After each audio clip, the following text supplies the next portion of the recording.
Hello, everybody, and welcome to Books of Blood.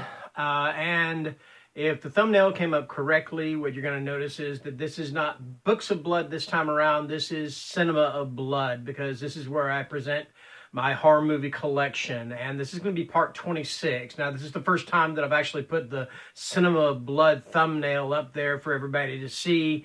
But I thought it would be a nice way to separate the one from the other, because I have discovered that with these videos, with my movie collection videos, that they're not as popular, because I know this is a booktube channel and people are like, well, I want to see books, but I also do present my movie collection. There are people that are interested, and it's been a while since I've done one of these, so I figured I'd go ahead and do another one today. So this is it. And like I said, this is going to be part 26. It's going to be moving from the L's into the M's, and let's get underway, all right?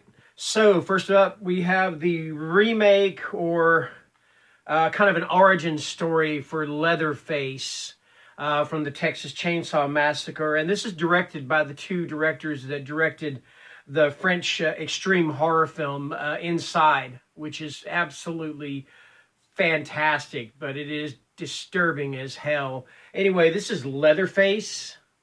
And like I said, this is an origin story. I watched it. I don't know if I really liked it. I may need to do a rewatch on it.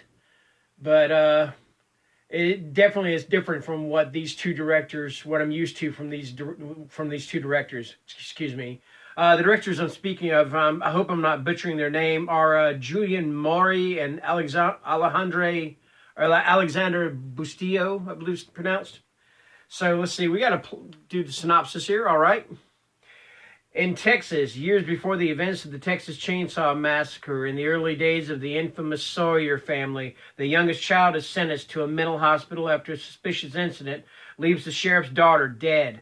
10 years later, he kidnaps a young nurse and escapes with 3 other inmates. Pursued by authorities, including the deranged sheriff out to avenge his daughter's death, the Sawyer teen goes on a violent road trip from hell, molding him into the monster now known as Leatherface. Right, and yeah, that is Leatherface. Right. Okay, and now this one is based on a book by Richard Matheson. Of course, the book was called Hell House, and this is The Legend of Hell House. All right, and it's been a while since I've watched this movie. I need to rewatch it. I read the book. The book was so awesome, really, truly awesome. If you haven't read it, you really need to read it, okay? Let's see. All right, part of this is obscured by the sticker up here. I need to see if I can get that sticker off of there. It sits there shrouded in mist and mystery, and terror from the dead. It's Hell House. Roddy McDowell heads the cast of this exciting chiller about 4 psychic investigators and the dark, brooding mansion they themselves call the Mount Everest of haunted houses. It's already destroyed one team of researchers. Now this brave quartet ventures in for another try at unraveling its secret. But before they succeed, they must suffer through madness, murder, and everything else the spirits that dwell here have in store for them. Yet learning the truth just might drive them all insane. An ingeniously devised ghost story, The Legend of Hell House, will thrill and delight veteran horror fans from the first creaking door to the very last slithering shadow. And I've always thought of Hell House as kind of the male counterpart or male sort of answer to The Haunting of Hill House. You have The Haunting of Hill House, you have the movie The Haunting, you have the TV series The Haunting of Hill House, you have The Legend of Hell House, the movie The Legend of Hell House. What if they did kind of Netflix series or something based on The Legend of Hell House?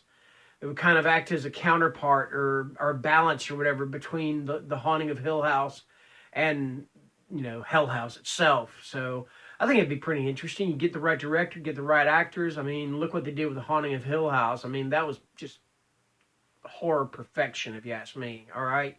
Anyway, moving on. Okay, so next up we have a vampire film, and this is the L's, so you might be able to guess what it is. It's a foreign vampire film. It's about a young boy that meets a not-so-young girl who just so happens to be a vampire, and I'm talking about Let the Right One In. And if you look back on this movie and think about the plot of it, this is a really disturbing movie. It's definitely one of the best vampire movies ever made, but if you sit back and you think about it, okay, she's got this old guy that's kind of her assistant. And I'm trying not to move into spoiler territory. I don't want to. If you've not seen this movie, you know, I don't know, do the little thing, skip about 20 or 30 seconds past this. But yeah, yeah. So you don't realize until you watch it a couple of times, you realize, wait a minute, this guy that's helping her, he's a pedophile, you know? And also you kind of realize the intentions she has for Oscar, the young boy that meets up with her. So yeah, this is a creepy movie. All right, and that was Let the Right One In. And you know, I've got the sequel to this, or not the sequel. I've got the remake of this, which is Let Me In, and this is directed by Matt Reeves. And of course, Matt Reeves is directing the Batman with Robert Pattinson, and he's directed, I believe, I'm not sure if he directed all three of the remake Planet of the Apes films. I know he directed the first one, but I don't think he directed the other two. I'm not sure. I'm not entirely sure. And I get people give this one a lot of flack, you know, and a lot of hatred, and it's really not a bad remake. Yeah, it's kind of shot for shot or whatever, but it's still not a bad freaking remake. You know, give it a chance if you haven't seen it. You know, Chloe Grace Moretz does a good job in the film. What's the kid's name? Cody Smith-McPhee. He does a good job in the role of Oscar, or whatever the kid's name is in this one. I think it's Owen. He's Owen, okay. And then she's Abby. And in the original, it's Oscar and Eli. All right? Okay, and next up, I almost didn't include this one. I got thinking, is this a horror movie or is it a science fiction movie? And, you know, to be honest with you, it's a horror movie. It's a science fiction horror movie, but it's definitely a horror movie. And I'm talking about Life with Jake Gyllenhaal, Rebecca Ferguson, and Ryan Reynolds. All right? And it's about this... let me read the plot. Read the plot to you, all right? Life is an intense sci-fi thriller about a team of scientists aboard the International Space Station whose mission of discovery turns into one of primal fear when they find a rapidly evolving life form that caused extinction on Mars and now threatens the crew and all life on Earth. Yeah, this creature that they find, they find is supposed to be like the first time they found an alien life form. And, you know, they even have a contest to name it, and these school kids name it Calvin and stuff. But this little sucker is just vicious, man. I thought it was a really good movie. It surprised me. It surprised me quite a bit. I got this at CVS for like $3 or something like that. And I was surprised by it, you know. So if you haven't seen this one, definitely check it out. All right? Cool. Okay, next up, and this is the second film from the director of The Witch that stars Robert Pattinson and Willem Dafoe. And I'm, of course, talking about The Lighthouse. And this is another one of those that the attention to detail is so fantastic. Just like with The Witch. I mean, you literally feel, with The Witch, I felt like I was right there in the movie with these characters because of the attention to detail with the costumes, the buildings and the housing or whatever, you know, and the way of speech. And it's the same thing with The Lighthouse. And man, this is just, it's one of those things where you don't need this big, expansive world to have, you know, excitement. You know, you've got these two guys that are stuck in this lighthouse with each other, and they are slowly going nuts. All right, and you know, and anybody that sits there and goes, "Well, Robert Pattinson, he's a horrible actor," you're wrong. You know, I'm just going to flat out say it. You are wrong. Yes, he did the Twilight movies. They suck. Okay, I'm going to come out and say it. They suck. All right. But that doesn't mean he's a bad actor. He's actually a very credible actor. And to hold your own against Willem Dafoe, that is saying something, all right? And let me see. This thing is real small as far as the print. So let me see here. From Robert Eggers, the visionary filmmaker behind the modern horror masterpiece The Witch, comes this hypnotic and hallucinatory tale of two lighthouse keepers, Willem Dafoe and Robert Pattinson, on a remote and mysterious New England island in the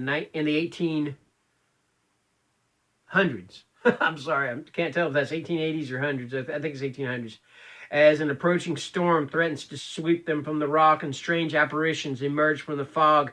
Each man begins to suspect that the other has become dangerously unmoored. Yeah, that's the Lighthouse. Check it out if you haven't seen it. All right, moving into more light, but this time we have Lights Out.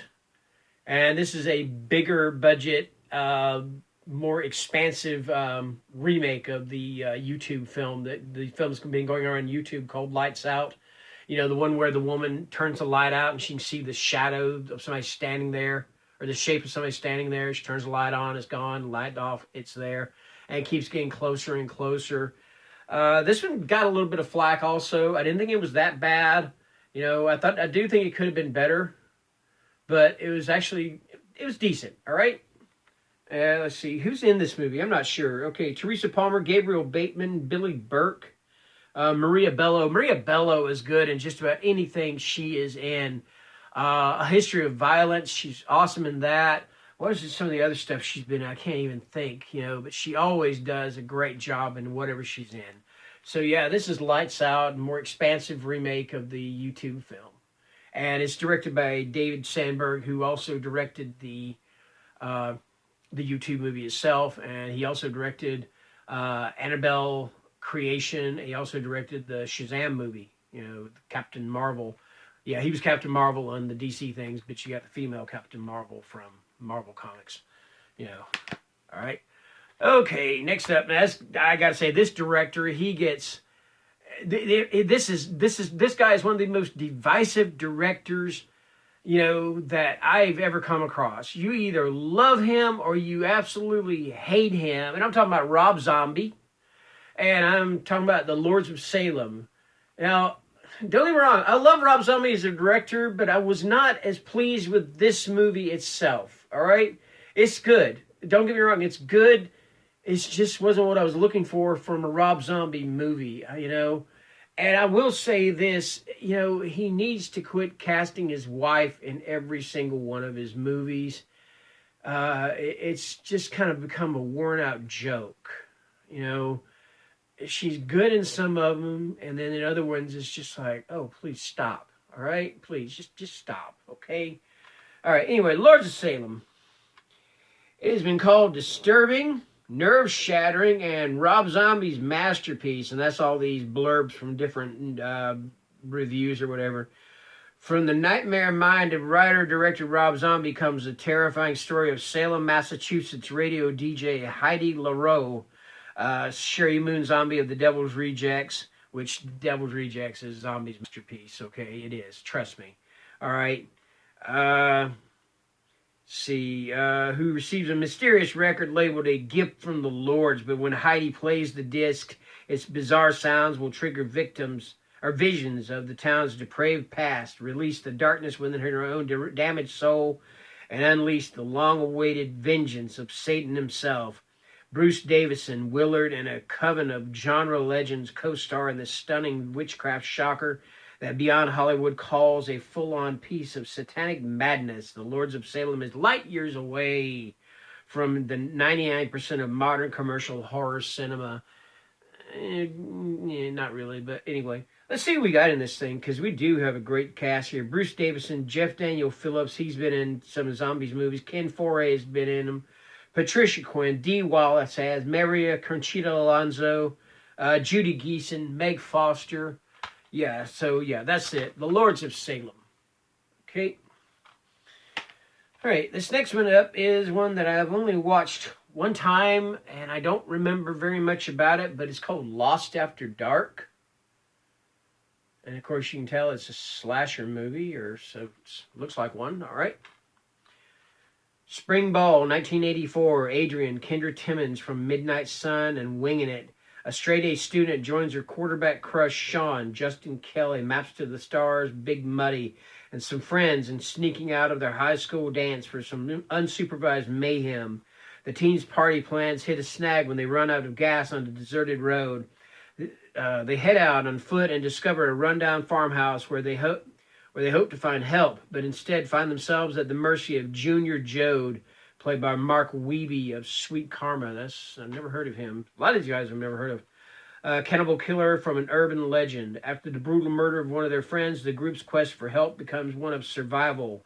Will anyone survive the night? And I believe this also has Robert Patrick. Yeah, the Robert Patrick from the Terminator and from Dusk Till Dawn, the series. Of course, he played the T-1000 in the Terminator 2. And, of course, he's been in a lot of other movies, too. Very good character actor. All right, and that was Lost After Dark. Okay, got two more. And I said we were moving from L into M, and yeah, the last one I've got is one that starts with an M. But anyway, this is a Australian horror film, and it is absolutely awesome. It's The Loved Ones. This chick is demented. I'm telling you that right now. She is truly freaking demented. If you have not seen The Loved Ones, well, don't stop what you're doing because I want you to watch my video. But see The Loved Ones. You know, you got to see The Loved Ones. And if you can't, get the unrated version. That's the fun of it. Anyway, let's do this here. Hell hath no fury like a prom queen, porn queen. I'm so sorry about that. Like a prom queen scorned. When Brent rejects Lola's invitation to the prom, he sets off a chain of events that leave him the victim of her twisted revenge. Now he's the only guest at Lola's terrifying and demented prom and must fight to survive what could be his final dance. Will Brent live through this nightmare of drills, nails, glitter, and syringes, or become one of Lola's loved ones? Yeah, check it out, man. You've got to see The Loved Ones. This is such a damn good movie. Okay, and last but not least, we have a movie starring Arnold Schwarzenegger and Abigail Breslin. And believe it or not, Schwarzenegger actually turns in a good performance in this movie. And I'm talking about Maggie. And it's kind of an interesting little take on the zombie film, sort of like Cargo. If you ever saw Cargo with Martin Freeman, and I think there was a short film by the same name. This is kind of along that line, okay? Arnold Schwarzenegger, Academy Award nominee Abigail Breslin, and Julie Richardson star in this post-apocalyptic thriller set against the backdrop of a deadly epidemic. As the nation reels from a lethal virus that turns victims into zombies, Wade's, Schwarzenegger's daughter, Maggie Breslin, has been infected. Now as Maggie's condition worsens, Wade will stop at nothing to protect her from the authorities seeking to kill her to eradicate the virus. You know, it's just like, how far will one dad go for the love of his, to protect his daughter, So, yeah, that's just so sweet. It's so sweet, sweet, sweet, sweet, sweet. Yep. Anyway, I'm kidding. I'm messing around here. All right, yeah, that's going to be it. That's Maggie and Schwarzenegger and Breslin. All right. So, yeah, that's going to do it for part 26 of my horror movie collection, a.k.a. Cinema of Blood. Okay. Anyway, I'm going to stop right now. Anyway, have a great day. Stay safe. Stay healthy. Stay home. See you later. Bye.